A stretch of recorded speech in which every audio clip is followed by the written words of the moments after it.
మనశ్శాంతికునైనా మీ గృహాన్ని కట్టుకోవడానికి మీరు కృప ఇచ్చి చూపించిన ఈ కృపను బట్టి స్తోత్రాలు చెల్లిస్తున్నాం.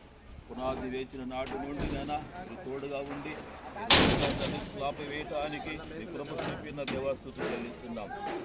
స్లాబ్ వేయటానికి సిద్ధపడుతుండగా మొదటిగా మీ దూతల సమూహంతోనైనా ఈ స్థలంలోనికి వచ్చేసి ఈ స్లాబ్ యొక్క పనిని మీరు ఆశీర్వదించండి. ఈ స్లాబ్ యొక్క పనిలో తోడుగా ఉండండి, పనివారిలో తోడుగా ఉండండి.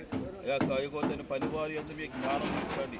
అందరి యందు మీరు తోడుగా ఉండి స్లాబ్ చక్కగా దృఢముగా స్థిరముగా బలముగా ఉండే విధముగా చేయబడలాగున ప్రభుత్వ స్లాబ్కు వాడబడుతున్న కొత్తని ప్రతి వస్తువును రాడ్ను అయితే మీకు అందరైతే సిమెంట్ అయితే ప్రభు అన్ని వస్తువులు మీకు అశుద్ధపరిచి వాటిని ఆశీర్వదించి ప్రార్థిస్తున్నాం. చక్కగా వేయడం ప్రార్థిస్తున్నాం. ఆత్మ శక్తి ప్రభు సన్నిధి స్థలంలో ఉంచి ఈ పని మీరు మహిమ ఘనత ప్రభావాలు పొందుకోమని